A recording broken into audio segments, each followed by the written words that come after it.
And you would think like, okay, that's not that bad, right? But then when you bring up another incident with Natasha Cloud during the same game, if I might add, during the same exact game, Natasha Cloud was seen pushing this same exact referee with no punishment, with no consequence. In fact, shutting DeJournette's claims down that this is not white privilege. In fact, this is black privilege. Let's be real with ourselves. Shout out to Rose Rance, my guy, Black and White Sports, one of the realest in this space, man. Shout out. We are witnessing an absolute bloodbath inside the arena that has exploded into the most disgraceful and catastrophic officiating scandal in the entire history of professional basketball. The Indiana Fever walked straight into a hostile cage match where the rulebook was completely shredded and thrown out the window by the people assigned to uphold it. Millions of stunned fans across the globe are watching in pure disbelief as every established standard of athletic fairness gets demolished on live television. This is no longer a standard sporting event because it has transformed into an all-out war zone where the stakes could not possibly be higher. The atmosphere is completely electric with raw anger as the entire basketball world realizes that something deeply corrupt is unfolding before their very eyes. He must have said something, right? And the camera was to her back, though, so we didn't see that. And she said, no, I didn't. And you could just tell by the way in which she responded there and post-game and at the press conference that she didn't. And then the fact that we got an appeal before the game was over, and the fact that we got that rescinded, guys, 2 hours and 20 minutes afterwards said all we needed to know, right? Before the Fever had even been wheels up from Chicago, this had been rescinded, and it was so significant, obviously, not just because of this technical and what it meant there, but also moving forward. It would have meant she doesn't play tonight against the New York Liberty. It would have been a league-leading 8th technical foul, and so it's something definitely is on probably the back of her mind here for the final dozen games here, because one more and she's suspended. But I think this is chalked up purely to just a rookie mistake, rookie read there from that official. And it was a situation I would have liked to see one handled in the moment. The WNBA league office is currently trapped in a state of unmitigated catastrophe, total chaos, and full-blown corporate panic. Executive leadership never prepared for the catastrophic moment. Their blatant officiating bias would get dragged out into the open under the brightest stadium spotlights on the planet. Millions of outraged viewers are demanding immediate blood and answers, while the credibility of the entire enterprise hangs by a rapidly burning thread. Behind closed doors, high-ranking suits are desperately scrambling to manage the fallout of a public relations nightmare that is spiraling entirely out of control. They thought they could suppress the truth and control the narrative, but the sheer velocity of public backlash has shattered every defense they had in place. Yeah, so she said they gave us the same explanation. And when you mix that in with what the referee said even transpired in the first place, once again. Yeah, she intentionally seeked out the official. She intentionally, Caitlin Clark intentionally seeked out an official and used You were backwards to them. Did you even know they were there in that moment? And through the forearm. And through a forearm. So Caitlin intentionally, that's a wild accusation, by the way, not accidentally, intentionally ran in and seeked out an official and threw a forearm, when you can clearly see in real time that Caitlin Clark was literally hip bumped by Natasha Howard while she was mobile. You guys know when you're running, you are in a vulnerable position. Any slight push or anything can... And those sorts of things. But look, I view Clark very much kind of like a miniature version of Stephanie White in there, how they handle things, how competitive they are, how they were both shooters. Clark's obviously the better player out on the court, and they both were 22, oddly enough. But there's no doubt in my mind that White and her great coaching staff can help take them the distance. The interesting thing, Caroline, in all this, something different that they have to work through here is one of their coaches is on maternity leave, and her husband also on the staff, having to sort through that with baby number 2 on the way. So it's a blessing for something like this for them to deal with, but it's something they'll have to work through here for the next 6 weeks or so. Real quick, before we get you out of here, Scott, as you talk about Stephanie White, everybody on Twitter has an opinion about Coach and the team. With all of the controversy that follows the Fever, does the noise galvanize them or start to rip them apart by the time this season is done? Yeah, I would lean towards more galvanized. I think they've done a good job of... This showdown was never going to be a routine basketball contest. because it instantly morphed into an unsanctioned street fight on the polished hardwood. Caitlin Clark walked onto that court with a massive glowing target painted directly onto her back by opposing defenders who were out for blood. Every single trip down the court felt like a violent combat sequence where defenders were granted full permission to throw heavy leather with zero consequences. Referees stood by with whistles tucked away in their pockets, actively refusing to intervene while superstar players absorbed relentless punishment. The physical intensity reached championship fight levels, where every possession was treated like a brawl inside a locked steel cage. The Fever are just on that outside. It comes down to me to several factors. Number one, not allowing those lulls. We'll see them as they have the last couple games. Get up 17, 18 points, middle of the second quarter. And then like they did, against the Las Vegas Aces in a matter of 2.5 minutes to close the first half, gave up 15 unanswered. So instead of going into halftime up 20, you're just up 5. To go into that, it's turnovers. When they're good, they're turning it over 12, 14 times. When they're not, it's 21, 22 turnovers per game. And they're not getting into that offense. They're not getting out in transition. They're not making that successful pass in the post to Aaliyah Boston. And then the third and perhaps maybe the most importantly, but it all ties together, is the defensive end. Do they have enough defensively as a collective to get it done? Individually, probably not as much, but they don't have to be great. They don't have to be a top 5 defensive team. They just have to be average, be solid. And they have shown here in the last month and a half, really, that they can be most of the time, but not always. And so they have to lock in defensively. When they're giving up those 100+ points and having to outscore their opponent, I'm not sure that can hang on through a postseason and those sorts of things. It's good enough to get them where they are. But look, they got 20 wins, still a dozen games left here in this 44-game season. I think they've got to feel good and optimistic about where they're at, but also understand they've got areas for improvement, and that can help lead them into what could be a successful playoff run. Fully healthy too, by the way. They had that successful run to Game 5 of the semifinals last year, but that was without Cunningham, without Caitlin Clark, both of whom were out with injuries, plus several others.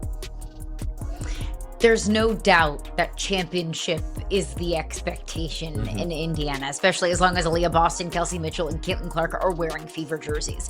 Is Stephanie White the coach to get them there? Absolutely can be. I think so. I think she connects with the players well. I think she knows this franchise and very well. And I think she's done a good job of adapting, Caroline, this season in that offensively, they were doing some things differently. We know she's more of a defensive-minded coach. That's what her specialty is. But I think part of the sheer level of unchecked violence being permitted against elite generational superstars has crossed every line of human decency and reached an intolerable boiling point. We are not talking about standard physical playoff defense or routine missed calls from inexperienced officials who got caught out of position during fast breaks. We are talking about a calculated, systemic campaign where corrupt officials deliberately look away while bodies are slammed violently onto the hardwood floor. It is a grotesque showcase of institutional negligence designed to let opposing teams physically break players who are revolutionizing the sport. Fans in the arena and viewers at home can see the malicious intent behind every single ignored collision and flagrant non-call. Again, privilege in this league, you know what I'm saying? But man, listen, like, if this is white privilege, I don't know what it is, man. Listen, Caitlin Clark has it taken away by Hawkins. If this is having it taken away, I don't know what to say, man. If you gotta rake someone's arm, go over their back just to get a hand on the ball, this is one of the worst white privileges I have ever seen, man. It's actually diabolical, chat, if I'm being honest with y'all, man. If I'm being honest with y'all, it's actually diabolical. I could go through a whole list of what actually happened with Caitlin Clark's technical fouls, man. Like, look at this, chat. Let's just be real. DeWanna Bonner swinging. Like, we could go through her technical fouls. Her technical fouls are she does not deserve half, if not a lot of these technical fouls. She probably really has like 1 or 2 warranted, you know? People are going at her and she's responding. She's not fighting people. She's just responding. And Clark is perplexed. Look at this. Shocked as to why she was assisted technical. And she's like, what did I say? Caitlin's lost. And once again, you see Stephanie White itching and twitching, methaning over there on the sideline. Caitlin Clark losing her mind. And Stephanie White is just like, what's going on? I didn't get my hit, huh? Who, what, where, why? Whoa. Look at her twitching over there. Caitlin trying to figure out What the hell's going on? Diabolical work, man. And they really gave a technical for this. And then Sophie and then look at this. The Sanaya Rivers literally did this to Caitlin Clark. That's literally taunting a player. That's against the rule book. That's an automatic technical foul. But because the official missed this first technical foul, Caitlin responded. And Sanaya Rivers is approaching Caitlin Clark. Yet Caitlin Clark is she's on the receiving end of unfair calls every single time. As you can see, yes, baiting or taunting an opponent is considered unsportsmanlike conduct and results in a technical foul under WNBA and official basketball rules. Waving at a player after a whistle was called is literally unsportsmanlike conduct, and that should result in a technical foul. But no, the official missed it, and you can tell the official missed it because Caitlin is literally pointing to the referee like, yo, you gonna let her just do that? Like, Caitlin, you can see she's pointing like, yo, you just saw her wave at me, you gonna let her do that? And then Sanaya makes a second round to Caitlin Clark. And Caitlin Clark, absolutely, they decimating the Connecticut Sun, right? So Caitlin says, okay, ref's not going to do something. I'm going to do something. Scoreboard. She didn't even wave her hand back. She didn't get aggressive with her. She said, look at the scoreboard. That's competitive banter, if anything. Connecticut to Hanford back. Look at this. Look at the effing scoreboard. Look at it. She said, look at the effing scoreboard. But now the referee wants to step in. And Sanaya Rivers still approaching Caitlin Clark. Should have been thrown out the game. Caitlin is clearly in her team huddle. Still trying to be a professional. Still being professional. When you got this ghetto thug trying to start problems. I swear it's the drama. And she went to threads after the game as well. Posting on social media. Inciting violence on Caitlin Clark once again. Like I'm telling you guys, this league is not serious. It's not serious. This is black privilege at its finest. Sophie Cunningham has taken some of the most brutal, dangerous, and flagrant level impacts to her head and neck throughout this entire grueling campaign. Opposing players are flying across the floor with reckless abandon and dangerous malice because they know full well that no penalties or whistles will ever follow their dirty hits. We have seen her left battered, bleeding, and leveled on the hardwood, while officials literally stand 3 feet away, staring directly at the carnage with cold indifference. Instead of stepping in to protect player health and enforce the official rules of basketball, these referees are actively shielding an anti-fever agenda. It is a sickening display of bias that has put athletic careers in direct physical jeopardy on national television. The physical toll on the Indiana Fever roster is reaching dangerous territory that mirrors an unregulated bare-knuckle championship brawl in an underground fight club. Caitlin Clark has absorbed vicious cheap shots, illegal blindside screens, and heavy forearm shivers designed to mentally break her spirit and destroy her offensive rhythm. Opposing squads have abandoned basic basketball fundamentals in favor of pure enforcer tactics, looking to intimidate the generational superstar through sheer brute force. Yet through every single brutal hit, malicious trip, and illegal beatdown, she has continued to rise from the floor like a battle-tested warrior. Her physical resilience has completely baffled the corrupt officials who expected her to crumble under the heavy physical onslaught. Opposing teams realized extremely early in the season that the officiating crew was handing them total diplomatic immunity on the defensive end of the floor. They ramped up their physical hostility to unprecedented levels because they knew the referees were actively protecting a toxic and hostile anti-rookie agenda. Every drive toward the paint became a high-risk collision where superstar athletes were treated like moving targets inside a demolition derby. Players could hack, grab, push, and throw elbows with absolute certainty that no whistle would ever blow against them during critical moments. The game transformed from a showcase of athletic excellence into an ugly brawl where the referees dictated who was allowed to survive. These corrupt officials made the ultimate tactical miscalculation when they decided to test the mental toughness and competitive fire of Caitlin Clark. They honestly believed they could intimidate her with zero whistle protection and force her into total submission through sheer exhaustion and unpenalized physical abuse.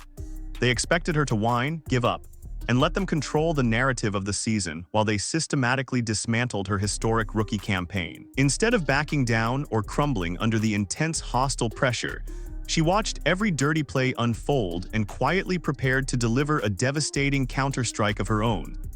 They pushed a generational phenom too far, and the consequences of their arrogance were about to hit them like a freight train. The tension inside the arena reached maximum volatility as the physical assault on the Indiana Fever squad escalated without a single moment of relief.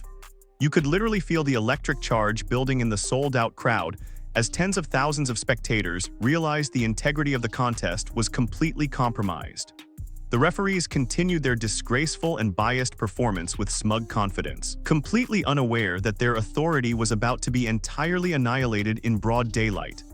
Every missed call added fuel to an explosive fire that was ready to consume the entire officiating crew on live national television. The stage was set for a historic confrontation that would permanently alter the power structure of professional women's basketball. Caitlin Clark had absorbed months of dirty plays, targeted violence, hostile cheap shots, and totally fabricated technical fouls handed out by overzealous officials with fragile egos. She stood on that court watching her teammates take punishing blows to the head and ribs without a single foul call being awarded by the officials standing inches away. The absolute breaking point finally arrived during an intensely physical and chaotic sequence where the blatant corruption became impossible for anyone to ignore or justify. The hostility reached an absolute fever pitch, and the unspoken conspiracy against the Indiana Fever was exposed for the entire world to witness in real time. The moment of reckoning had arrived, and there was no turning back for anyone involved. Most athletes trapped in that kind of hostile and unfair situation would completely lose their temper and throw an uncontrollable tantrum on the sideline. Most players would scream at the top of their lungs, confront the referee physically, and earn an immediate technical foul followed by an automatic ejection from the arena. Caitlin Clark chose a far more calculated, chilling, and lethal method to utterly destroy the referee who thought he held all the cards. She understood that raw anger would only give the corrupt officials the exact excuse they were looking for to penalize her further. Instead, she weaponized her immense platform and delivered a cold-blooded psychological strike that left the entire arena speechless. She did not drop her composure for even a fraction of a second, or surrender her mental focus to the chaotic madness swirling around the basketball court. She stopped dead in her tracks, locked her laser-focused eyes directly onto the corrupt official, and stared straight through his soul with cold calculation. The entire arena seemed to freeze in place as the cameras zoomed in and everyone watching realized she was about to do something truly iconic. There was no screaming, no wild flailing, and no panic in her eyes, only the supreme confidence of a superstar who knows her exact worth. The silence in that single moment was deafening as the referee realized he had completely lost control of the situation. She slowly raised her right hand to the side of her head and flashed the universal gesture for an urgent and direct telephone call. That single ice-cold motion sent a violent shockwave through the entire sports world and echoed across millions of television screens worldwide. In that solitary split second, she bypassed every referee on the floor, disregarded their fake authority, and declared total war directly on the highest levels of the league office. It was a visual masterstroke that instantly communicated that the corrupt officiating crew was no longer dealing with a rookie, but with the most powerful figure in the sport. The entire energy of the building shifted instantly as the gesture went viral within seconds. That phone call gesture was not casual trash talk, playful on-court banter, or a momentary flash of emotional frustration between a competitor and an official. It was an unmistakable, direct, and unapologetic threat delivered straight to the face of a referee who foolishly believed he was untouchable on the hardwood. Caitlin Clark was signaling to the entire world that she was dialing the commissioner's private line to end that official's professional career once and for all. She was putting him on notice that every single missed foul, biased call, and dirty play he ignored was about to be subjected to a merciless executive audit. The message was unmistakable. Your days of corrupt officiating are permanently finished. The referee stood completely paralyzed on the hardwood as the terrifying reality of his catastrophic mistake instantly sank into his mind. He realized in that exact moment that his biased calls and deliberate refusal to protect player safety were being transmitted straight to executive management for immediate review. The absolute terror and panic in his eyes were visible to every camera in the arena as the crowd erupted into a deafening roar. The illusion of his absolute power on the court vanished in an instant, replaced by the crushing realization that he had challenged the wrong superstar. He had walked into the arena thinking he was the law, but walked away realizing his entire career was hanging by a thread. You have to understand the unprecedented and historic power dynamic that currently controls the entire landscape of modern professional women's basketball today. Caitlin Clark is not just a phenomenal basketball player. She's the single most valuable financial asset and cultural juggernaut in the history of the sport. She drives television ratings, sells out massive arenas nationwide, and generates the explosive revenue streams that pay everyone in the building. Referees are collecting paychecks and working in packed stadiums solely because of the unprecedented economic explosion generated by her presence on the floor. When you understand the sheer magnitude of her financial leverage, the foolishness of trying to target her becomes glaringly obvious. When the golden goose of your multi-billion-dollar enterprise threatens to call the commissioner's office in the middle of live broadcast action, the entire earth stops spinning. The referees working these games are not the reason 40,000 roaring fans are packing into massive arenas across the United States this season. Caitlin Clark is the undeniable engine driving this entire financial phenomenon, and permitting corrupt officials to allow her to get battered is pure corporate suicide for the league. The front office knows that without their marquee superstar healthy and thriving on the court, their newfound television empire instantly crumbles into dust. The referees made the fatal error of biting the exact hand that feeds them every single week. The viral explosion that erupted immediately following that iconic phone call gesture detonated across every social media platform on the planet within minutes. Millions of furious supporters instantly mobilized, sharing HD slow-motion replays of ignored flagrant fouls and demanding the immediate termination of every corrupt official involved. The mainstream sports networks picked up the story, plastering the referee's face across nationwide broadcasts and putting the league office under a scorching spotlight they could not escape. The internet became an unrelenting storm of public outrage that completely destroyed the credibility of the officiating roster in real time. The corrupt officials had nowhere left to hide as their dirty tactics were exposed to the global public. The entire narrative surrounding the league flipped completely upside down overnight, as leadership found itself trapped in an inescapable public relations catastrophe. They could no longer hide behind cookie-cutter press releases or pretend that the relentless physical assaults on the Indiana Fever were just routine basketball plays. The global viewing audience had witnessed the undeniable, undisputable visual evidence of targeted violence and corrupt officiating, making excuses completely impossible. Mainstream sports commentators who previously ignored the controversy were now openly calling out the blatant bias on national television programs. The pressure on the commissioner's office reached a boiling point where inaction was no longer an option if they wanted to save their reputation. Behind heavily guarded doors at league headquarters, the atmosphere instantly deteriorated into an emergency war room with red alert alarms blaring across every department. Corporate executives were utterly terrified of losing the massive, highly lucrative global audience that Caitlin Clark had single-handedly brought to their television partners and corporate sponsors. They knew beyond any shadow of a doubt that defending a handful of arrogant, biased referees would permanently destroy the explosive economic future of the entire enterprise. High-level meetings were held through the night as executives desperately calculated how to clean house without admitting the full extent of the systemic corruption. The choice was painfully simple: sacrifice the corrupt referees or sacrifice the future of the league. The dominoes began collapsing at breakneck speed as the front office was forced to unleash unprecedented and aggressive disciplinary measures across the entire officiating staff. Urgent internal memos were dispatched, emergency video audits were mandated for every controversial game, and the officials who permitted the violence were summoned for immediate interrogation. The days of veteran referees treating superstar athletes like punching bags while hiding behind the protection of their whistles were officially terminated forever. The league office made it abundantly clear that any further instances of biased officiating or ignored physical assaults would result in immediate and permanent bans. The absolute control the corrupt officials thought they possessed vanished overnight under the weight of executive panic. Confidential reports began leaking that referee contracts were being aggressively audited, ripped apart, and permanently terminated behind closed boardroom doors across the organization. The arrogant officials who thought they could manipulate the outcome of games through targeted non-calls were suddenly facing the brutal reality of total unemployment. The league office made the only logical decision they could possibly make by choosing to protect their multi-million-dollar superstar over expendable, corrupt officials. The message sent to every active referee in professional sports was loud, clear, and utterly terrifying. Nobody is above the integrity of the game. The corrupt crew that attempted to derail the Indiana Fever had their careers permanently dismantled in the span of hours. This massive scandal completely ripped the mask off a deeply toxic culture of jealousy and resentment, where veteran personnel tried to sabotage new generational talent.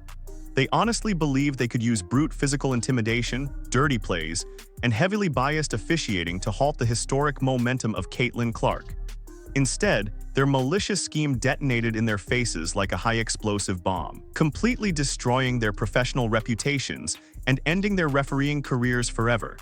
They underestimated the power of the modern audience, the reach of social media, and the sheer unbreakable willpower of the superstar they tried to destroy. Their names will now forever be synonymous with one of the most humiliating defeats in officiating history. Sophie Cunningham and Caitlin Clark stood tall and unwavering against a relentless barrage of hostile, unpenalized hits that would have shattered ordinary professional athletes.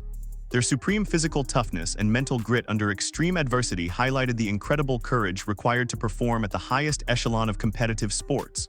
They absorbed the absolute worst violence the league could throw their way and emerged entirely victorious on the other side of the battlefield. By refusing to break, whine, or back down from the physical intimidation, they completely exposed the weakness and desperation of their opponents. They proved beyond all doubt that true greatness thrives under intense fire and cannot be stopped by dirty tactics. The Indiana Fever have now delivered a devastating and permanent message to every opposing franchise and corrupt officiating crew across the basketball landscape. If you attempt to turn a professional basketball contest into an unsanctioned fight club to stop elite talent, you will be utterly humiliated and exposed on the global stage. The dark era of corrupt referees intentionally looking the other way while generational superstars get assaulted on the hardwood is officially dead and buried. The standards of officiating have been forcibly dragged into the modern era, where player safety and athletic integrity must reign supreme. The entire league has been put on notice that the rules will be enforced without exception. The massive global fan base is nowhere near satisfied with simple corporate apologies or quiet, behind-the-scenes suspensions handled in private boardrooms. Millions of passionate supporters from every corner of the world are actively demanding a comprehensive, fully independent investigation into every single game officiated against the Indiana Fever this season. They want complete transparency regarding who authorized the targeting campaign and which officials were involved in suppressing fair play on the court. Fans are organizing across every major platform, making it clear that they will hold the league accountable until every ounce of corruption is eradicated. The fight for total fairness in professional basketball has evolved into an unstoppable worldwide movement. The WNBA is currently undergoing an unstoppable cultural and financial revolution, and the stubborn old guard is rapidly losing its outdated grip on power. The explosive popularity and undeniable brilliance of Caitlin Clark have permanently altered the expectations for how professional women's basketball must be conducted and officiated. Any referee, coach, or executive who stubbornly refuses to evolve and protect the world-class athletes driving this growth will be ruthlessly swept away by history. The future of the sport belongs to the players who elevate the game, not the corrupt officials who try to drag it down into the gutter. A brand new era of athletic dominance has arrived, and there is no stopping its momentum. This historic standoff proved beyond any shadow of a doubt that authentic generational greatness can never be suppressed by biased whistles or malicious targeting campaigns. Caitlin Clark stared straight into the eyes of the corrupt machinery that ran the league and forced them to bend completely to her undeniable will. Her fearless composure on the hardwood has permanently redefined the power dynamics between superstar players, corrupt officials, and corporate sports executives. She demonstrated to athletes everywhere that when you stand on the side of truth, skill, and unyielding courage, no corrupt institution can ever hold you down. Her victory on that court will echo through sports history for decades to come. The iconic phone call gesture will forever stand as the single most consequential and definitive turning point in modern basketball history. It was the exact second when the players reclaimed total control of their sport and put an end to years of unchecked officiating violence on the court. The corrupt officials who foolishly attempted to break the spirit of Caitlin Clark and the Indiana Fever are now reduced to nothing more than a cautionary tale of catastrophic failure. That legendary moment proved that one fearless superstar armed with undeniable talent can bring an entire corrupt system crashing down to its knees. The sport of basketball has been permanently changed for the better because one player refused to stay silent. Did Caitlin Clark single-handedly rescue the entire league from its own corrupt officiating network and permanently save the future of professional women's basketball? Should every single referee who permitted the brutal and unpunished assaults on Sophie Cunningham be permanently banned from ever stepping onto an athletic court again? Drop your completely unfiltered thoughts in the comments below right now. Smash that subscribe button to stand shoulder to shoulder with the players against corrupt officials. And hit that like button to help us expose the truth to the entire world.